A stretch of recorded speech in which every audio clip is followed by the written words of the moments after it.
সুপ্রভাত, কেমন আছো সবাই? আমি পম্পা আরও একটা নতুন ব্লগে তোমাদের স্বাগত জানাই। আজকে হচ্ছে শনিবার আর এখন বাজে সকাল 10:10। পেছনে ঘড়ি আছে, দেখতেই পাচ্ছ। এখন থেকে আমি ব্লগটা শুরু করছি। তোমরা ব্লগটা দেখো আর ব্লগের শেষে কেমন হয়েছে আমাকে কমেন্টস করে জানিও। আজকে আমাদের এই ঘরে আজকে আমি এই প্রথম আমার কি বলবো, স্পেশাল কিছু রান্না করব। তার জন্য এখন বাজার হচ্ছে, বাজারে গেছে, সেগুলো বাজার করে নিয়ে আসলে সেগুলো রান্না হবে। চলো আজকে কি স্পেশাল রান্না হচ্ছে, বাজার আনো, তারপরেই তোমাদের আমি দেখাচ্ছি। চলে এসছে বাজার, আর এতে কি আছে চলো তোমাদের দেখাই। এটা এখানে থাক। এখানে আছে দই, টক দই, আর এটা রোজকার মতো কালকেও এসেছিল, আজকেও দুধ এসছে। এই যে দুধ, এখানকার দুধের প্যাকেটগুলো দেখো। এই দুধ আর দই, দুধ তো চায়ের জন্য, আর দইটা কি করব সেটা চলো তোমাদের দেখাই। এই হচ্ছে আজকে আমি ঘরে প্রথম রান্না করব। কি আছে বলো তো এতে? এতে আছে চিকেন। আজকে আমি এই ঘরে প্রথম চিকেন কষা রান্না করব। আমি এর আগে কোনো করিনি, এবারে ওই চিকেন কষাটা রান্না করব আজকে ভালো মতো, আর তোমাদের সঙ্গে শেয়ারও করব। এখন আমি রান্নার জন্য সব কেটে চিকেন ধুয়ে ম্যারিনেট করে তারপরে আমি স্নান করে এসে রান্না বসাবো। এখন ওই জন্য এইগুলোকে সব কাটাকুটি করে আগে রেডি করে দিয়ে যাই। কিছু করে নিয়েছি, রেডি করে নিয়েছি, এবার মাংসটা ম্যারিনেট করে নেবো। হলুদ, জিরে, ধনে, তারপরে একটু লঙ্কা দেবো কাশ্মীরি। এইটা তো 200 গ্রামের দই, আমি তো এতটা দই দেবো না, এর অর্ধেকটা আমি দেবো। 1 কিলোর উপরে মাংস আছে, আমি ওই জন্য 100 দই দেবো।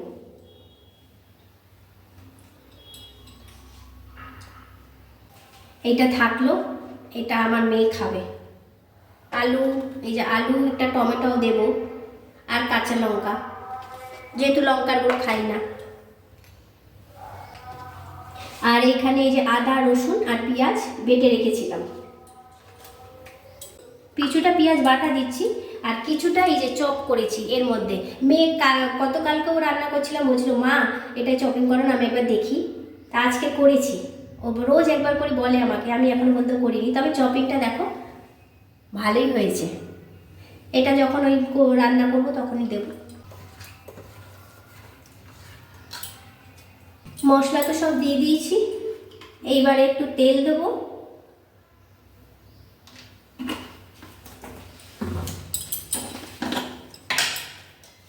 আর নুন তো এটা দিতেই হবে, রান্নায় এই জিনিসটা না করলে কোনো স্বাদ নেই।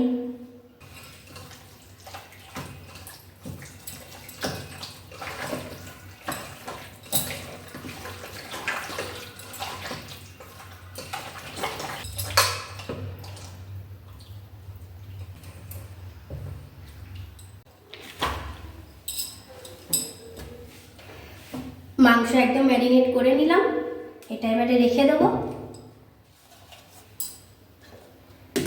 এদিকে টমেটো সব রেডি করে দিয়ে গেলাম, এদিকে টমেটোও পেস্ট করে রেখেছি,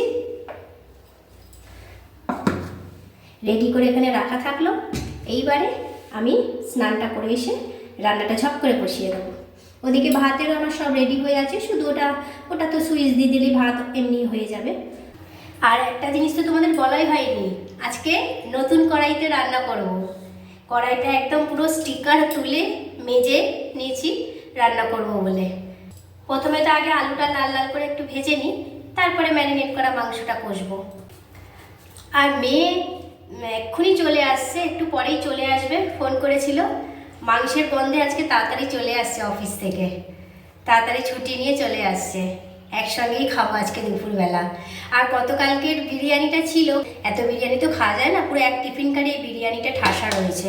আমি বলেছি যে মেয়েকে আজকে বলছিলাম যে বাবা আজকে তুমি এসে খাবে, তা মেয়ে এই যে এখন এই বিরিয়ানিটা রয়েছে, ভালো রয়েছে, একদম পুরো ভালো রয়েছে। আসলে এখানকার বিরিয়ানিতে তো আলু দেয় না, আর আলুটা না দিলে না থাকে, আর ঠান্ডার সময় তো ভালো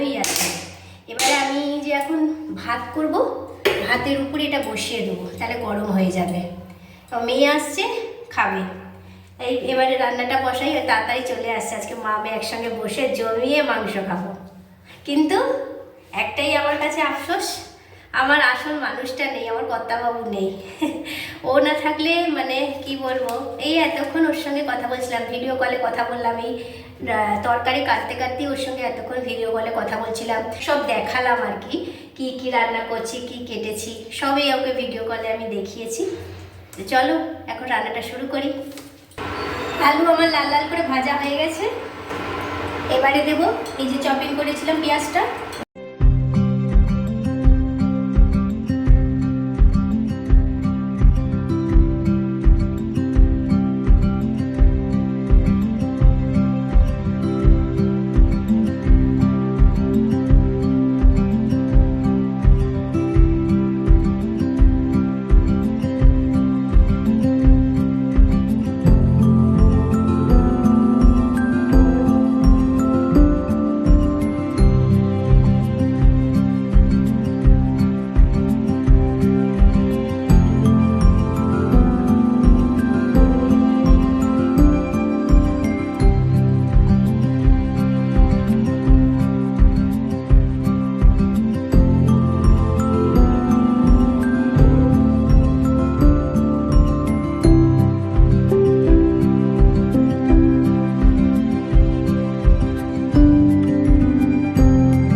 দুপুরবেলা তো খাওয়া দাওয়া হয়ে গেল, দুপুরের পরে তারপরে খাওয়া দাওয়ার পরে একটু বিশ্রাম নিয়ে আবার চলে এসেছি সন্ধেবেলা রান্নাঘরে। আর আজকে সন্ধেবেলা রান্নাঘরে কি রান্না করব জানো? অনেক ভেবে ভেবে ভাবলাম, যখন চিকেনটা ছিল তা একটু কিছু বোনলেস চিকেন ছিল, সেটাকে 2-4 পিস আমি বাঁচিয়ে রেখেছিলাম যে সন্ধেবেলা একটু চিকেন পাকোড়া খাবো। তাই গরম গরম চায়ের সঙ্গে ভাবছি একটু চিকেন পাকোড়া, তাহলে তো খুবই ভালো লাগে খেতে, তাই চিকেন পাকোড়া বানাচ্ছি। এই সব বাসন মেজে উঠলাম, আর এইখানে এই যে দুধ জাল দিয়েছি। এখন রাত্রে এই দুধটা এসছে, দুপুরবেলা যেই দুধটা এসছিল, মাংস যখন এসছিল তখন তার সঙ্গে দুধও এসছিল, আমি দেখিয়েছিলাম। সেই দুধটা হচ্ছে এটার সঙ্গে না, আমি এই দুধটা এখন যেটা এনেছে এটা আমি মেশাইনি, যদি কেটে যায় ওই জন্য এটাকে আবার আলাদা এতে আমি জাল দিয়ে রেখেছি। আবার রাত্রেও এই যে কিছু সবজি এসছে, টমেটো, পেঁয়াজ, আলু, এগুলো আবার রাত্রে এসছে। সব কাজ শেষ হলো, তবে বাসন এইটা এরকম না, এর আগে আরও 2বার বাসন আমি মেজেছি, মেজে সেগুলো আবার মুছে, মানে বাসন মাজছি, মুছে তুলছি, আবার মাজছি। এইবার সন্ধ্যে থেকে এই অবধি 3বার বাসন মাজলাম। মানে আজ সারাটা দিন আজকে শুধু কাজের মধ্যে দিয়েই গেল। আর মেয়েও এসছে, তারপরে আজকে দুপুরবেলা মেয়ে এসছে, 3টের পরে এসছে। তারপরে আমরা মা মেয়ে দুজনে বসে একসঙ্গে খেয়েছি গল্প করতে করতে। আর দুপুরে আমাদের যে বিরিয়ানিটা ছিল ওটাই আমাদের দুজনের হয়ে গেছে, আমাদের আর ভাত খেতে হয়নি। ভাত যে ছিল ভাত থেকেই গেছে, সেই ভাত রাত্রে খাওয়া হয়ে যাবে। এখন সব কাজ শেষ করে নিয়েছি, শুধু মানে যে দুটো থালায় আমরা খাবো শুধু ওই দুটো থালাই আছে, মানে মাজতে হবে, বাকি সব মেজে নিয়েছি। আর ভালো লাগছে না, সারাদিন শুধু কাজ আর কাজ। তবে এই দুধটা আনিয়েছিলাম, ভেবেছিলাম যে আমি একটু সিমুই করব, কিন্তু তারপরে চিকেন পাকোড়া করতে করতে অনেকটা রাতও হয়ে গেল। একটুখানি মাংস বাছিয়ে রেখেছিলাম, ভেবেছিলাম একটু চিকেন পাকোড়া করলে বেশ ভালো হবে সন্ধেবেলাটা খেতে। মেয়ে তো সঙ্গে সঙ্গে খেয়ে নিয়েছে, ওর তো প্রিয় জিনিস। আজকে তো সারা দিন রান্না করে রান্নাঘরেই আজকে আমার দিনটা সকাল থেকে কেটে গেল। আর এখন আর একদম ভালো লাগছে না। তো চলো, আজকের মতো ব্লগটা আর বেশি বাড়ালাম না, এখানেই রাখছি। দেখা হচ্ছে পরের ব্লগে। আর ভিডিওটা কেমন লাগলো তোমরা সবাই কমেন্টস করে জানিও, ভালো লাগলে একটা লাইক করে দিও। আজকের মতো এখানেই রাখলাম। সবাই ভালো থেকো, সুস্থ থেকো, টাটা, গুড নাইট।